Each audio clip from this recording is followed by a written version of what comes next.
नमो अरिहंताणं नमो शुद्धाणं नमो वायरीयाणं नमो वज्रायाणं नमो लोये सर्वसाहूनं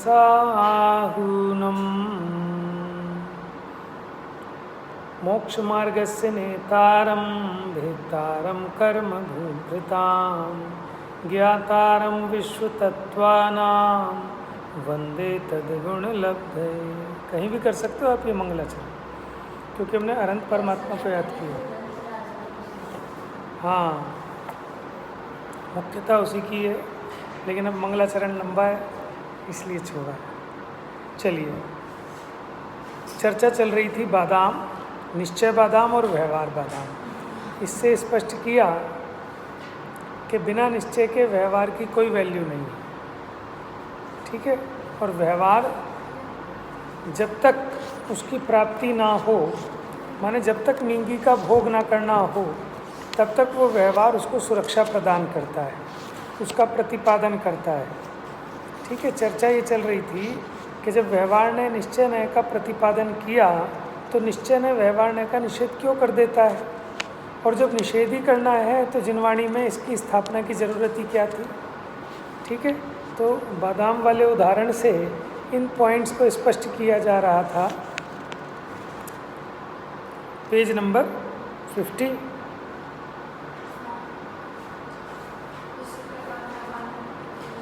हाँ, तो इतनी कीमत चुकाई उसने, तब उसे कीमत मिली है। उसे आप मुफ्त की क्यों समझते हो? जो बादाम का छिलका है उसे वो बादाम वाले रेट में तुल रहा है, क्यों? तो फ्री में नहीं मिल रही उसको वो कीमत। उसने क्या किया है, सर्दी गर्मी बरसात सब अपने माथे पर झेली है। उसी प्रकार व्यवहार ने अपनी पूरी शक्ति से निश्चय का प्रतिपादन किया है। भले ही निश्चय उसका निर्दयता पूर्वक निषेध करता रहा, पर उसने अपने निश्चय प्रतिपादकत्व स्वभाव को नहीं छोड़ा। तब कहीं जाकर उसे जिनवाणी में स्थान प्राप्त हुआ है। अगर वो निश्चय का प्रतिपादन भी ना करे तो फिर जिनवाणी में क्यों स्थान प्राप्त होगा उसको? ऐसी बात सुनकर कुछ लोग कहते हैं कि यदि यह बात है, व्यवहार इतना वफादार है, तो फिर उसका निषेध क्यों? समझ गए? सारे प्रश्नों का उत्तर आ रहा है भाई। उसकी सार्थकता उसके निषेध में ही है, क्योंकि यदि उसका निषेध ना हो तो वह अपने काम में भी सफल नहीं हो सकता। क्यों? कैसे? जैसे कि हमारी दृष्टि से बादाम के पेड़ का लगाना, उसे सींचना, बड़ा करना आदि संपूर्ण मेहनत बादाम की मिंगी अर्थात निश्चय बादाम के सेवन के लिए ही तो है, नहीं तो पेड़ को पानी कोई क्यों देगा? पर यदि इस विचार से कि जब छिलके ने मिंगी की सुरक्षा के लिए इतनी कुर्बानी दी, इतनी वफादारी निभाई, तो फिर उसे तोड़ें क्यों, फोड़ें क्यों? ऐसा सोचकर उसे तोड़े नहीं तो क्या बादाम का सेवन माने हलवा बनाकर खाना संभव होगा क्या?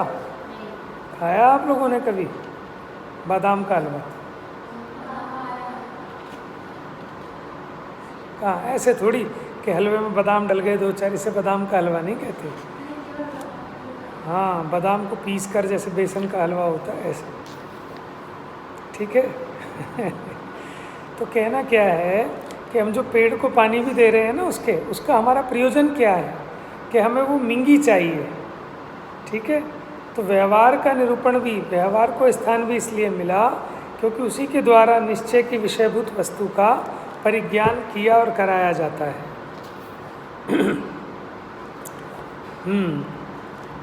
तो उसके बिना आपको मिंगी की प्राप्ति भी नहीं हो सकती। तो फिर जो कुछ भी हो, संपूर्ण मेहनत की सार्थकता इसमें ही है कि परिपक्व अवस्था में पहुंच जाने पर छिलके को तोड़ दिया जाए, तभी जाकर बादाम का हलवा खाया जा सकता है। हाँ, यह बात अवश्य है कि उसे पूर्णतः पक जाने पर ही फोड़ा जाए। समझ में आया? पहले ही फोड़ दोगे तो भी कुछ प्राप्त होने वाला नहीं है। यदि कच्ची या अधपकी फोड़ दी, ये भी बड़ी इंपॉर्टेंट बात कहनी है इससे, कि आपको व्यवहार नय का निषेध कब करना है ये भी आपको पता होना चाहिए। नाव में बैठना भी है और नाव को छोड़ना भी है, लेकिन कोई मझधार में ही छोड़ दे तो मरेगा। कहाँ छोड़ना है ये भी पता होना चाहिए। यदि कच्ची या अधपकी फोड़ दी तो वह लाभ प्राप्त नहीं होगा जो हम चाहते हैं। ये भी हो सकता है कि लाभ के स्थान पर हानि हो जाए।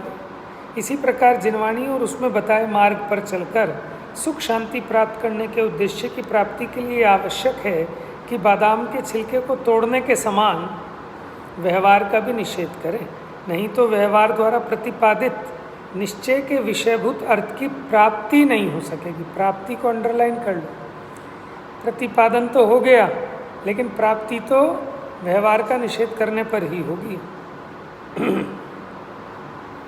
अर्थात आत्मा का अनुभव नहीं हो सकेगा और हम व्यवहार में ही अटक कर रह जाएंगे। यदि व्यवहार के उपकार याद करके हम उसका निषेध न कर पाएँ तो विकल्पों में ही उलझे रहेंगे, विकल्पातीत नहीं हो सकेंगे। हाँ, यह बात अवश्य है कि व्यवहार का निषेध व्यवहारातीत होने के लिए परिपक्व अवस्था में ही होता है, पहले नहीं। यदि पहले करने जावेंगे तो न इधर के रहेंगे ना इतो भ्रष्टा ततो भ्रष्टा है। परिपक्व अवस्था माने बुढ़ापा नहीं, व्यवहार द्वारा परिपूर्ण प्रतिपादन होने के बाद निश्चय की प्राप्ति होना लेना चाहिए। जैसे नाव में बैठे बिना नदी पार होंगे नहीं, और नाव में बैठे ही रहेंगे तो भी पार नहीं होंगे।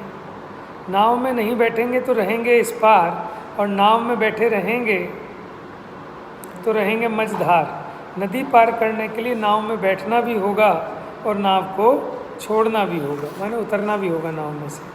उसी प्रकार व्यवहार के बिना निश्चय समझा नहीं जा सकता, और व्यवहार को छोड़े बिना निश्चय पाया नहीं जा सकता। प्रतिपादन और प्राप्ति, ठीक है।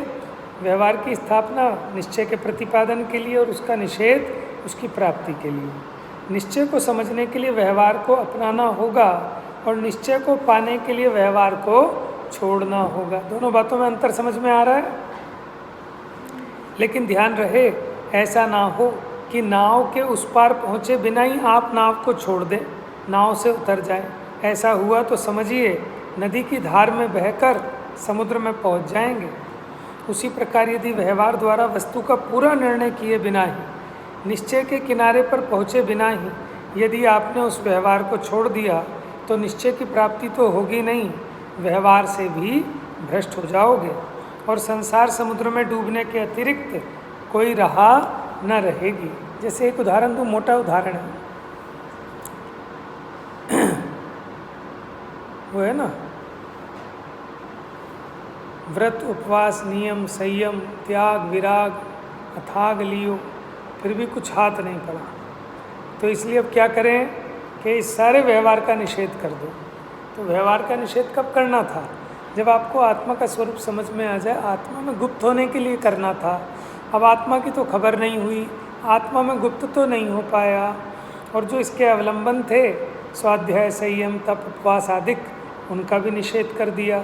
तो क्या होगा? इतो भ्रष्टा ततो भ्रष्टा, माने धोबी का कुत्ता न घर का न घाट का। समझ में आया? तो जो निषेध है ना, वो ग्रहण पूर्वक है कि किसी चीज़ का ग्रहण अगले स्टेप पे आप पैर रखो तब नीचे का पैर हटेगा। अब आपने नीचे का पैर हटा दिया, ऊपर पैर रखा नहीं, क्या होगा? गिरोगे ना जीने में। बात समझ में आ रही है? देखो, जैसे पहले स्टेप ने हमें अगले स्टेप पे पहुंचाया, तो अब इस पहले स्टेप पे से पैर क्यों हटाएं? इसने हमारा साथ दिया, हमारा साथी है।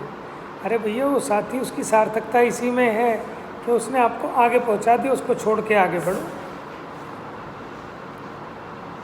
अतः व्यवहार कब छोड़ना, इसका ध्यान रखना बहुत ज़रूरी है, तथा कहीं हम व्यवहार को अस्थान में ही ना छोड़ दें, इस भय से वे छोड़ने योग्य है ये समझने के लिए तैयार ही नहीं होना भी कम मूर्खता नहीं है कि कहीं हम गलती से पहले ही ना छोड़ दें, इसलिए छोड़ना ही नहीं, ये भी बेवकूफ़ी है।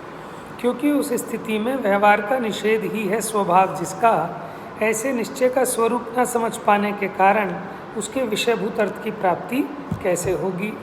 जिनवाणी में जो निश्चय व्यवहार में प्रतिपाद्य प्रतिपादक और व्यवहार निश्चय में निषेध्य निषेधक संबंध बताया, वो अत्यंत मार्मिक है उसमें कोई विरोधाभास नहीं, इसलिए उस मर्म को गहराई से समझने का यत्न करना चाहिए। यद्यपि आभूतार्थ होने पर भी निश्चय का प्रतिपादक होने से व्यवहार को जिनवाणी में स्थान प्राप्त है। क्यों स्थान प्राप्त है जिनवाणी में आभूतार्थ होने पर भी? क्योंकि वो निश्चय का प्रतिपादक है। तथापि आभूतार्थ होने से उसका फल संसार ही है। 11वीं गाथा में लिखा ना कि अशुद्ध न्याय का फल तो संसार ही है। यही कारण है कि निश्चय उसका निर्दयता से निषेध कर देता है। संसार माने उसके आश्रय से राग द्वेषी होते हैं। पंडित प्रवर जयचंद जी छाबड़ा 11वीं गाथा के भावार्थ में लिखते हैं। देखो 11वीं गाथा का भावार्थ कोट किया है यहाँ पर। प्राणियों को भेद रूप व्यवहार का पक्ष तो अनादिकाल से ही है और इसका उपदेश भी बहुधा सर्व प्राणी परस्पर करते हैं। और जिनवाणी में व्यवहार का उपदेश शुद्ध न्याय का हस्तावलंबन जानकर बहुत किया है, किंतु उसका फल संसार ही है। समझ में ऐसा भेद करना है, मनुष्य है, नारकी है, त्रियंश है, ऐसा पक्ष तो जीव को अनादि से ही है। ठीक है। और इसका उपदेश भी परस्पर सर्व प्राणी करते हैं, उपचार से, भेद से, व्यवहार से। और जिनवाणी में भी व्यवहार का उपदेश शुद्ध न्याय का हस्तावलंबन जानकर बहुत किया है, लेकिन उस व्यवहार न्याय के आश्रय का फल तो संसार ही है। शुद्ध न्याय का पक्ष तो कभी आया नहीं कि मैं शरीर नहीं हूँ, मैं आत्मा हूँ। ऐसा जीव को अपने से तो आया नहीं ऐसा पक्ष। और उसका उपदेश भी विरल है, कहीं कहीं पाया जाता है। इसलिए उपकारी श्री गुरु ने शुद्ध न्याय के ग्रहण का फल मोक्ष जानकर, क्या फल जानकर? शुद्ध न्याय के ग्रहण का फल। इसलिए शुद्ध न्याय की प्रधानता से उपदेश दिया है। क्या? कि शुद्ध न्याय भूतार्थ है, सत्यार्थ है, इसका आश्रय लेने से सम्यक दृष्टि हो सकता है। इसे जाने बिना जब तक व्यवहार में मग्न है तब तक आत्मा का ज्ञान श्रद्धान रूप निश्चय सम्यक्त्व नहीं हो सकता, ऐसा आशय समझना चाहिए। यद्यपि यहाँ निश्चय न्याय के द्वारा व्यवहार न्याय के निषेध की ही चर्चा की गई है, तथापि शुद्ध स्वरूप की प्राप्ति के काल में तो निश्चय न्याय के विकल्प का भी अभाव हो जाता है। अंडरलाइन करना, अब ये नए पक्षातिक्रांत की बात कि न्याय का वो पक्ष, वो विकल्प अब यहाँ भी शांत हो जाता है, तब वस्तु की प्राप्ति होती है। अगर कोई भी विकल्प रहेगा तो निर्विकल्प आत्मानुभूति नहीं होगी। उसके निश्चय न्याय के विषय का तो ग्रहण हो जाता है, लेकिन उसके विकल्प का अभाव हो जाता है। फिर से सुनना, व्यवहार न्याय के पक्ष का निषेध होकर निश्चय न्याय के पक्ष में आता है कि मैं शुद्ध हूँ, मैं बुद्ध हूँ। ठीक है। अब शुद्ध बुद्ध उस आत्मा को तो ग्रहण कर लेता है, लेकिन मैं शुद्ध हूँ, मैं बुद्ध हूँ, ऐसे विकल्पों का अभाव हो जाता है। तो आत्मानुभूति में ना तो व्यवहार न्याय का विकल्प है और ना निश्चय न्याय का विकल्प है। लेकिन निश्चय न्याय का विषय जो शुद्ध बुद्ध एक आत्मा, उसका आश्रय है, उसकी दृष्टि है। क्योंकि शुद्धात्मा की प्राप्ति नए पक्ष रूप विकल्पों में उलझे व्यक्ति को नहीं, पक्षातीत विकल्पातीत व्यक्ति को होती है। ठीक है। व्यवहार न्याय के निषेध के बाद निश्चय न्याय का पक्ष भी विलय को प्राप्त हो जाता है।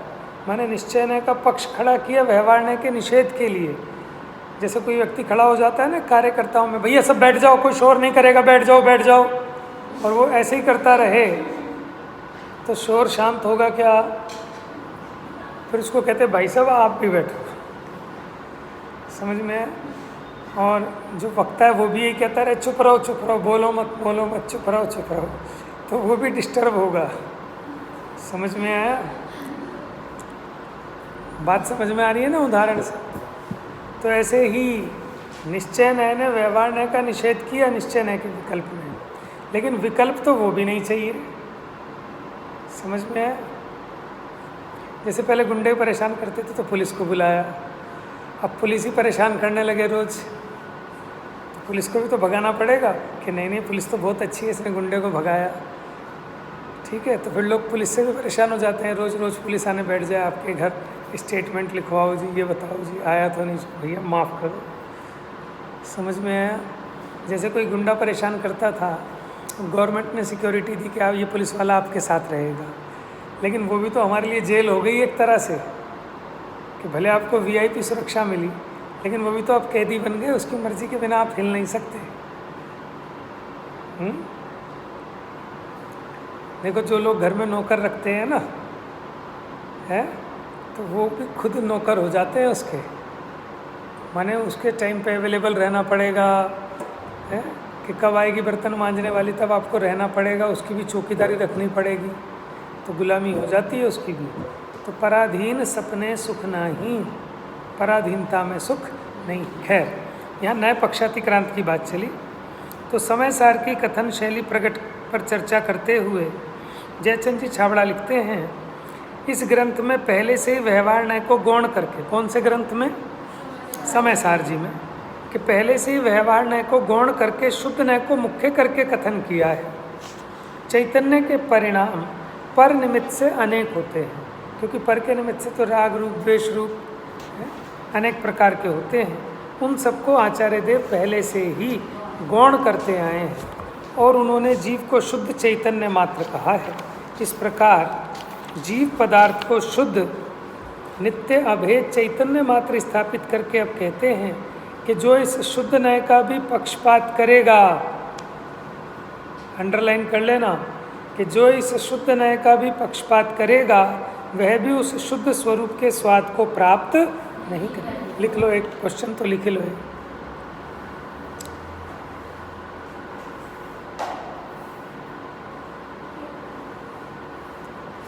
क्या शुद्ध न्याय का पक्ष करने योग्य है? क्या शुद्ध न्याय का पक्ष करने योग्य है? क्या लिखोगे, बताओ जरा। कि व्यवहार न्याय के पक्ष को छुड़ाने के लिए निश्चय न्याय का पक्ष खड़ा किया जाता है, लेकिन जब तक निश्चय का भी पक्ष रहेगा, विकल्प रहेगा, तो निर्विकल्प आत्मानुभूति संभवित नहीं है। इसलिए निश्चय न्याय के पक्ष को भी पक्ष को भी छुड़ाया है, क्योंकि वो उसके कारण भी शुद्ध स्वरूप का स्वाद प्राप्त नहीं होगा। अशुद्ध न्याय की तो बात ही क्या, लेकिन अगर यदि कोई शुद्ध न्याय का भी पक्ष करेगा तो पक्ष का राग नहीं मिटेगा, इसलिए वीतरागता प्रकट नहीं होगी। पक्षपात को छोड़कर चिन्मात्र स्वरूप में लीन होने पर ही समय सार को प्राप्त किया जा सकता है। इसलिए शुद्ध न्याय को जानकर, ठीक है, उसका भी पक्षपात छोड़कर शुद्ध स्वरूप का अनुभव करके स्वरूप में प्रवृत्ति रूप चारित्र प्राप्त करके वीतराग दशा प्राप्त करनी चाहिए। राग तो न व्यवहार का रखना, न निश्चय का रखना। देखो, ये ध्यान रहे, पक्ष और पक्षपात का अर्थ यहाँ पर विकल्प है। न्याय का पक्ष छोड़ने का मतलब न्याय संबंधी विकल्प को तोड़ना है। वस्तु न्याय पक्षातीत है, विकल्पातीत है, ये समझाना है। प्रश्न लिखो।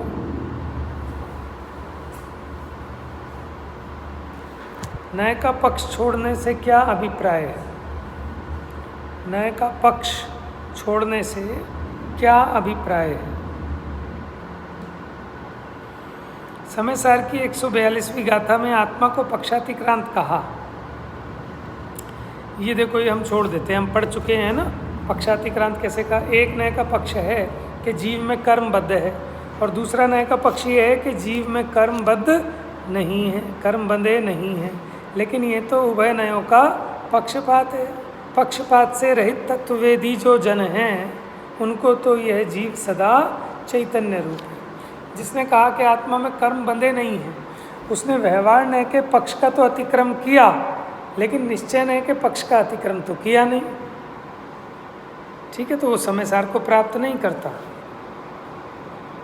आइए, उसके बाद वो कहते एव मुक्त्वा न पक्षपातम स्वरूप गुप्ता निवसन्ति नित्यम विकल्प जालच्युत शांत चित्तास तएव साक्षात अमृतम पिबन्ति।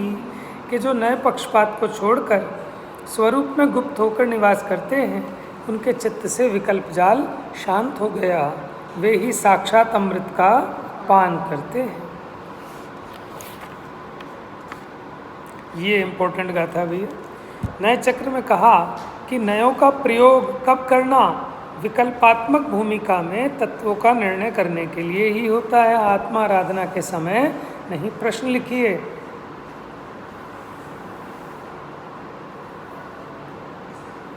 नयों का प्रयोग कब करना और कब नहीं? नयों का प्रयोग कब करना और कब नहीं?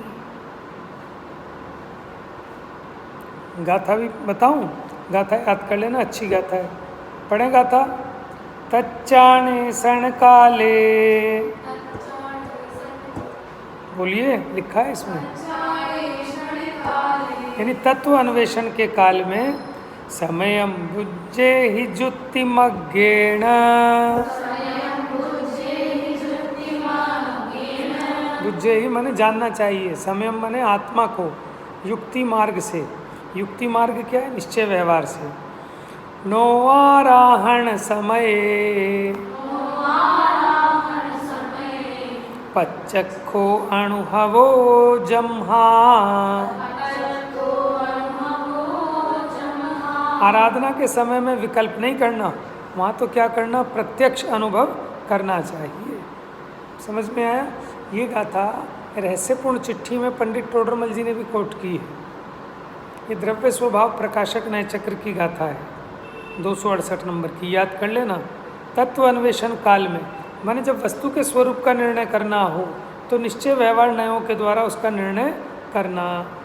लेकिन आत्मा की आराधना के समय में, नो आराहण समय, लेकिन आराधना के समय में अब वो विकल्प नहीं करना कि मैं निश्चय नय से शुद्ध हूँ, व्यवहार नय से अशुद्ध हूँ, कि पहले निर्णय कर लो। यहाँ ये बात बहुत सावधानी से समझने लायक है कि निश्चय नय का पक्ष छुड़ाया है, विकल्प छुड़ाया है, निश्चय नय का विषयभूत अर्थ नहीं छुड़ाया।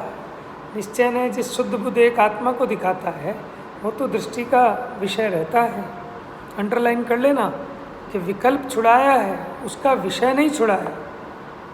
व्यवहार नय का मात्र पक्ष ही नहीं, उसका तो विषयभूत अर्थ भी छोड़ने योग्य है, पर निश्चय नय का मात्र पक्ष या विकल्प छोड़ना है, उसके विषयभूत अर्थ को तो ग्रहण करना है। निश्चय नय के विषयभूत अर्थ को ग्रहण करने में बाधक जानकर ही निश्चय नय के विकल्प को भी छुड़ाया है। ध्यान रहे, शुद्ध नय का प्रयोग निश्चय नय के विकल्प के अर्थ में भी होता है और उसके विषयभूत अर्थ के अर्थ में भी। दो बातें हो गई। एक तो निश्चय नय के विकल्प के लिए भी हम शुद्ध नय का प्रयोग करते हैं, ठीक है, और दूसरा उसका विषयभूत अर्थ, यानी आत्मा को भी शुद्ध नय कहते हैं। समझना जरा,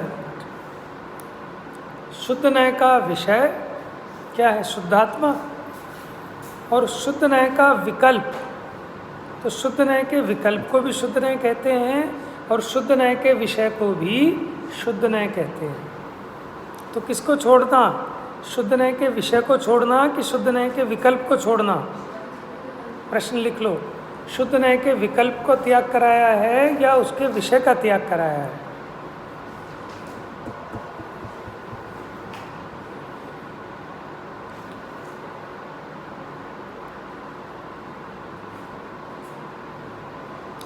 तो जब ये लिखा हो कि शुद्ध नय का त्याग कराया तो इसका मतलब शुद्ध नय के विकल्प को छुड़ाया है, और जब ये लिखा हो कि शुद्ध नय का ग्रहण करना, इसका मतलब शुद्ध नय के विषय का ग्रहण करना।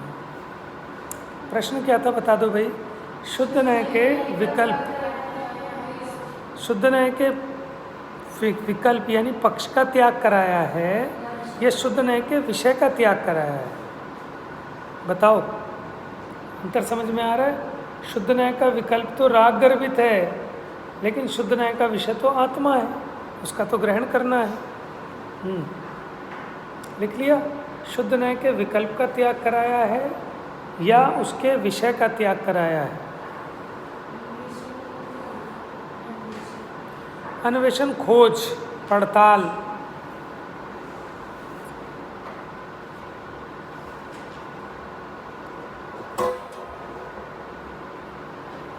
देखो इसके लिए एक कलश दिया 122 नंबर का। वो क्या कहते हैं, शुद्ध नय के त्याग से बंद होता है और शुद्ध नय के ग्रहण से बंद नहीं होता। इद में वात्र तात्पर्यम हे अशुद्ध नयो नहीं नास्ति बंधस तत्यागात त्यागात बंध एव ही। कि शुद्ध नय त्यागने योग्य नहीं है। तो यहाँ शुद्ध नय का मतलब क्या होगा, शुद्ध नय का विषयभूत आत्मा। पंडित बनारसी दास जी लिखते हैं, यह निचोरिया ग्रंथ को यह परम रस को तजे शुद्ध नय बंध है गहे शुद्ध नय मोह। तो शुद्ध नय को ग्रहण करने की बात कर रहे हो और आप वहाँ 20 कलशों में कह रहे हो समय सार में कि शुद्ध नय का विकल्प भी आत्मानुभूति में बाधक है। तो वो शुद्ध नय का विकल्प छुड़ाया है, विषय नहीं। आचार्य देवसेन नय चक्र में निश्चय नय को पूज्यतम सिद्ध करते हुए कहते हैं, निश्चय नयस्त्व एकत्वे समुपनीय ज्ञान चैतन्य संस्थाप्य परमानंद समुत्पाद्य वीतरागम कृत्वा स्वयं निर्वर्तमानो नय पक्षातिक्रांतम करोति तमिति पूज्यतमः। तो शुद्ध नय को पूज्यतम क्यों कहा, निश्चय नय एकत्व को प्राप्त करा के ज्ञान रूपी चैतन्य में स्थापित करता है, परमानंद को उत्पन्न कर वीतराग बनाता है। इतना काम करके वो स्वयं भी निवृत्त हो जाता है। इस प्रकार ये जीव को नए पक्ष से अतीत कर देता है, इसलिए निश्चय नय को पूज्यतम कहा। प्रश्न लिखो, निश्चय नय पूज्यतम क्यों है?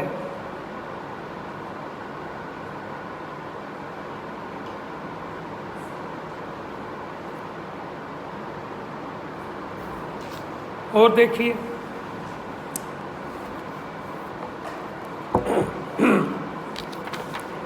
जिस प्रकार सम्यक व्यवहार से मिथ्या व्यवहार की निवृत्ति होती है, माने मिथ्या विकल्प छुड़ाने के लिए सम्यक विकल्प खड़ा करते हैं, उसी प्रकार निश्चय नय से व्यवहार नय के विकल्पों की भी निवृत्ति हो जाती है, क्योंकि निश्चय नय ने व्यवहार नय के विकल्प का निषेध कर दिया। जिस प्रकार निश्चय नय से व्यवहार नय के विकल्पों की निवृत्ति होती है, उसी प्रकार स्वपर्यवसित भाव से एकत्व का विकल्प भी निवृत्त हो जाता है। स्वपर्यवसित माने अनुभव गोचर जो भाव है, ठीक है, उसके द्वारा मैं एक हूँ, शुद्ध हूँ, इस विकल्प का भी अभाव हो जाता है। इस प्रकार जीव का स्वपर्यवसित स्वभाव ही नए पक्षातीत है। इस प्रकार हमने देखा कि जब तक नए विकल्प चलता रहता है तब तक आत्मा अनुभूति में नहीं आता, परोक्ष रहता है। वह प्रत्यक्षानुभूति का विषय नहीं बन पाता, और जब तक वह प्रत्यक्ष अनुभव में नहीं आ जाता तब तक उसके पक्षों को जानने के विकल्प उठना स्वाभाविक है। जब तक आपको चीज़ सामने दिखाई नहीं देती तो उसके संबंध में विकल्प उठते ही उठते हैं। उन विकल्पों के समाधान के लिए ही नयों की प्रवृत्ति होती है। क्या विकल्प उठते हैं? उस वस्तु के बारे में, वस्तु कैसी है, तो फिर नयों के विकल्प उठते हैं कि इस अपेक्षा ऐसी है, इस अपेक्षा वैसी है। इस प्रकार आत्मा जब तक व्यवहार और निश्चय के द्वारा तत्व का अनुभव करता है तब तक परोक्षानुभूति होती है, क्योंकि प्रत्यक्षानुभूति नए पक्षातीत है। अनुभूति कैसी है? कौन से नए पक्ष से अनुभूति होती है बताइए?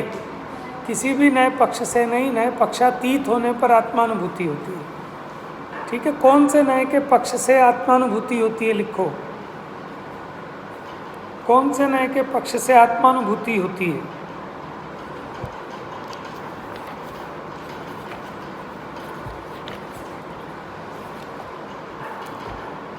तो बस बाकी चर्चा आप कल करेंगे।